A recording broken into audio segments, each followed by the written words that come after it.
Hey kids, what's up? It's your boy Rave. Hey, let me ask you a question. Did you buy this year's Call of Duty Modern Warfare? You didn't? Do you want to know everything there is to know about it? Well, strap in, strap up, and get ready to go, man, because we are going to go balls deep in this game in another edition of Rave Reviews.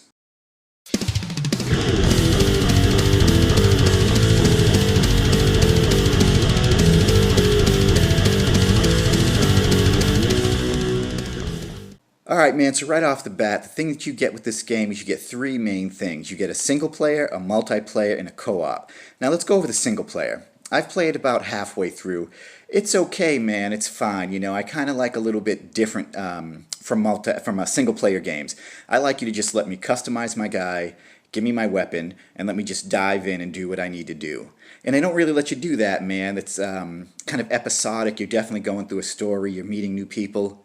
And you always switch characters, you know, it seems you start off as one character, then you're a black dude, then you're a white dude, then you're doing this, and one minute you're in France, and the next minute you're in Germany, and it's kind of disjointed to me, man.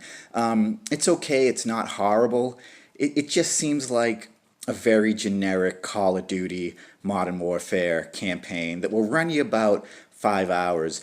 Some of the things I didn't like about the campaign: there are times that like it will just slow you down to a crawl. Like there's a mission when you're in a hospital, and rather than just run around and go through the hospital and do what you got to do and find what you got to find, they like slow you down, so you're just kind of almost crawling through the hospital looking around. And then there'll be moments when there's boom, action, a lot of dudes, shoot, get guns. And then they slow you down again and it's like get to the roof or whatever. Also, they don't really, there's no icon pointing you in the right direction on the screen. You have to keep hitting the back button on the Xbox controller. I'm playing this on the Xbox One S. And that gets really annoying because there's a couple of matches that take place, not matches, but campaign missions that take place at night. And it's night, it's pitch black. They do give you a flare to shoot, but the flare runs out after a minute. And you have no idea where you're going, man. You can pick up any gun you want off the ground. You can't really customize your character, you're just a dude. And it's fine, it's just okay. I mean, the campaign itself, I'd give it a, I don't know. I'd give it a 7, because it's not horrible, but it's really not what I'm looking for in a campaign. The second thing you get, we're going to do multiplayer last. The second thing you get is some co-op missions like Spec Ops. And the one thing I can say about the co-op Spec Op missions is they are really, really hard. Like, I don't know, like it's broken. It's got to be broken. It's probably something they're going to patch out in the next couple of weeks. But for now, you team up with 3 of your friends, and everything from the Spec Op co-op missions carries over into multiplayer and vice versa. So all the guns that you will have unlocked in the co-op Spec Op missions are going to be guns that you've unlocked from the multiplayer matches. Everything's exactly the same, everything carries over. You do get a little bit of customization with your character in this, and not by much. There's different things to do, and you'll unlock sort of operators. It reminded me of Rainbow Six Siege, in the sense that, you know, shoot 5 people in the head with a shotgun, and then you'll get a new character. And then that character, there's little to no customization. I've unlocked 4 out of maybe 8 at this point, and really all there is you can give them a purple pants, or you can give them a green suit, or you can give them this. You can't change how they look, you're just changing the colors, which is kind of lame. People like customization. Even back in the old Xbox 360 days, when I would play a game that was just okay, if I could customize the fuck out of my dude, I was like, alright, this is kind of bomb. Like Rainbow Six New Vegas 2, that multiplayer, you could customize from the suit your character had on under the armor, to glasses, to whatever you wanted to. And with that, that's sort of fun within itself, you know, just customizing your character, making the most badass MFer that you can possibly make, and then killing terrorists or bad guys with your friends. But the Spec Op mode in the Call of Duty Modern Warfare this year around, it's like, I mean, within 3 minutes my whole team's dead. Now I have a strategy and a theory behind what works the best for these games. Sniper rifle, taken from a distance, close the gap. But you always get these people that want to run in, shotguns, blast, and, you know, automatic. Once you get into the sort of compound in one of the Spec Ops missions, I can't remember which one it was, I think it was like Russia or something, you kill a few people, and then they just come out behind you, to the left of you, in front of you, and then you get the big heavy armored guys, and it's like, it takes like 5 clips of a LMG with like a 100-round clip in there to kill these armored dudes, and it is not easy. And then your buddy's dead, you try to revive him, now you're dead. It's, I don't know, man, and I've seen other reviews about the Spec Ops mode in this that said that it's just really, really hard, and you cannot adjust the difficulty. And so right now, until they patch it, the Modern Warfare Spec Op co-op mode, which should be fun to play with you and your friends, it's damn near unplayable, man. The only good thing is, if you have a gun that you want to rank up quickly, play the Spec Op mode, try to kill as many people as possible, because all of that XP does apply to your multiplayer character. So multiplayer Spec Ops, they're one and the same. So it is kind of a little bit easier if you can get in there and kill a dozen terrorists, getting, 10 points or 50 points per person, depending on the kill, to sort of rank up your gun to get attachments for that. That is the only reason to play Spec Ops. It is unplayable until they patch it. Now let's dive into why everyone really buys these games. The PV mother effing P multiplayer, baby. And let me say this. It is really, really fun. I'm having a real good time with it, man. I'm on vacation, so I'm just home playing this game. And I got it maybe 4 days ago. And I can honestly say, man, I'm having a good time. I'm not sick of it. It's not getting old. It is very stripped down. And you feel like you're missing something, but it's all there. You're actually not missing anything. Everything works. The controls and the way your character glides, the movement, it's perfect, man. It's never been done better. This is by far the absolute best multiplayer, I'm going to say mechanics, right? Because there are other multiplayer games that might be more fun. Like I like Halo, I like Crysis, I like Battlefield. This is going to be different, man. It feels a lot like the last game, the Call of Duty World War II, where there wasn't a lot of bells and whistles. Like there's no double-barrel laser rifle in this game. Obviously, it's pretty much grounded in reality. But the gunplay feels amazing. And the thing that I noticed was killing people at a distance with say, an assault rifle, it's not a problem anymore. It used to be a real problem. If your dude was the equivalent of 100 feet away, you would just spray and aim, and you never really quite got him. And it just came down to whose gun had the better velocity on the bullets, right? Some people use the full metal jacket bullets, increases your velocity and your range. COD has always been about sort of range, right? Taking people from a distance is probably the best way to go, because once you get in close, it's all about who's got a shotgun, And the shotguns in this game are overpowered, but not in a bad way, man. All the guns have their own unique personality. And the good thing about that is, sure, the shotguns are overpowered. The sniper rifles, can take anyone out with one shot if you're not way far away. SMGs have an incredibly high rate of fire. You can hear that click, you know what I mean? But low damage but high rate of fire. You've got your launchers that I always equip because people are doing a lot of helicopters. I always take out the motherfucking helicopters, and I get the award like Fly Swatter or Blackout or something for taking out their UAV chopper or whatever it is. But all in all, it is going to feel a little stripped down. Again, if you've played Call of Duty World War II, it's going to feel like that, but today, I love all the guns. I wish I had more slots to equip them. I've probably got 25 different main weapons unlocked, and you've only got like 6 loadouts, so that's always something that you could use more of. They might offer more in the future with an update, or you have to buy more. So, the guns are good, man. Your character, yeah, like I said before, in Spec Ops, you can unlock different characters. They're very generic. There's no personality really to them.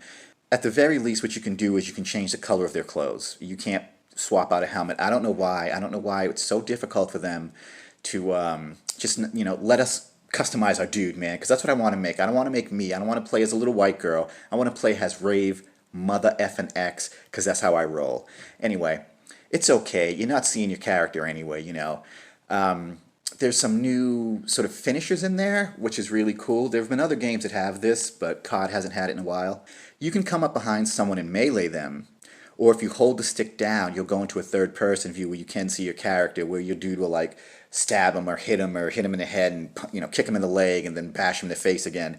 That's pretty cool, man. I got a couple of those. I didn't even know it was possible until someone else did it to me, and I'm like, okay, so now it's fucking game on now. You've got all your perks. They all work really good. The speed is perfect. You know, some people said it was slower, but it's not that the game is slower. It's that they've slowed down certain things. Like reloading might be a little bit slower when you use your perk. Like with my guy, I always use the guy who throws out an ammo box, and that's really slow. They actually added in a little couple of frames of animation just to slow it down. He doesn't just throw out the box like Battlefield. You know, he picks up the box, he opens it, he looks in it and inspects the bullets and the ammunition, and then he drops it. And that's just, you know, to keep the game sort of balanced. So they chose to balance the game in different ways rather than to nerf all of the guns. Anything you use, it's going to be a little bit of a time to deploy that. Like the shield that you can automatically deploy, I've been using that recently. And it's good, but it is like a 1, 2, 3 before that shield is up, and you're very vulnerable. Anytime you use this stuff, you're vulnerable, you know what I mean? Now let's talk about what everyone always bitches about every single year. The kill death time, or the TTK, time to kill. It's fast, man. It is. And usually I'm not a fan of that, but somehow they made it work. You know, like I've gotten shot a couple of times and had time to turn around and run into a building real quick. And that's another thing with the maps. I didn't get into the maps. We'll do that later. A lot, you can go into almost every building in the maps, and I love that. A lot of verticality. You can climb up a barrel and then climb up a shed and then get to a roof. So people are fighting from rooftop to rooftop, from window to window. It makes it feel like you're really in a place. Now, a lot of people have complained that the maps are sort of lifeless. I will agree with that, man, but I don't know what they could have done to make it better. It definitely feels like an abandoned town. Maybe they should have had, like, you know, I've played a couple of multiplayer games where there's like a stray dog running in the background, or there's birds, which I think there is birds flying around in this, but the town does feel like empty ghost town, and I don't know what they could really do to fix it. The design of the maps are awesome. It's not just a 3-lane map, like left side, right side, middle. It's all over the place, man. You can go into every building, house, like I said, there's tunnels. If you pay attention, you can climb to a lot of stuff. So if you like to snipe, that will give you access to all the rooftops, man. It's really, really cool. But anyway, back to the KD, kill death, time to kill, whatever you want to call it.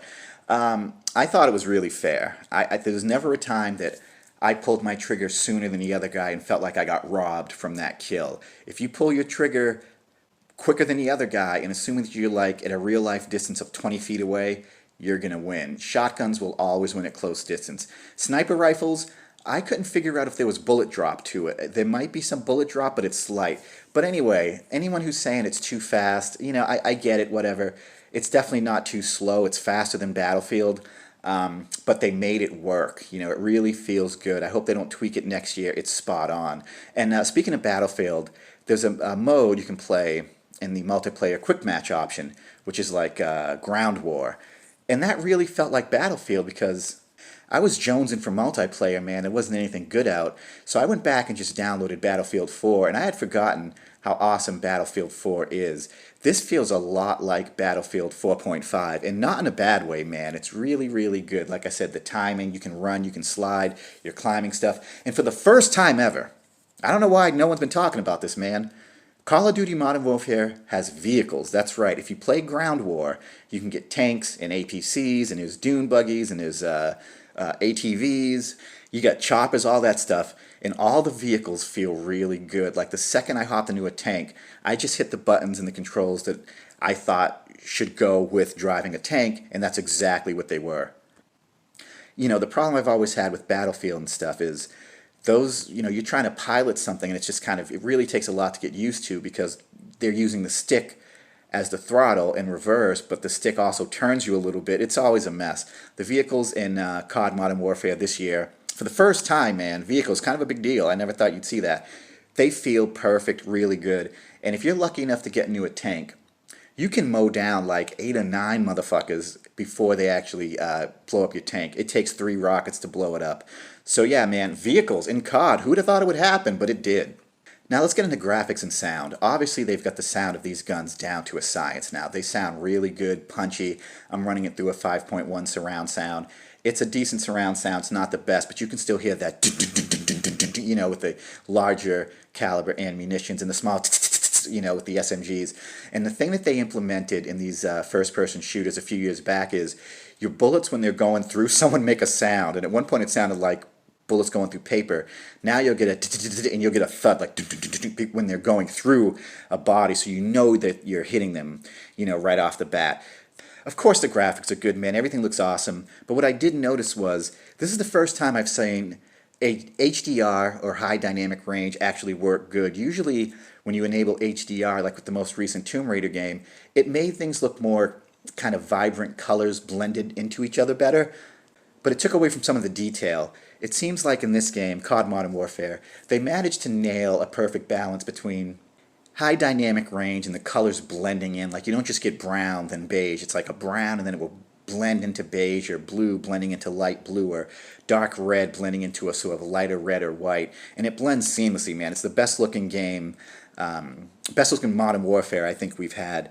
HDR, finally they got it right. Before it just fucked up everything, but it looks good. So, what do you think about Call of Duty Modern Warfare, man? I liked it personally. And what's my score? I'm going to have to give this motherfucker an 8 out of 10. My name's Rave. Thanks for joining me. Click like, subscribe, all that good stuff, man. And until next time, enjoy yourself!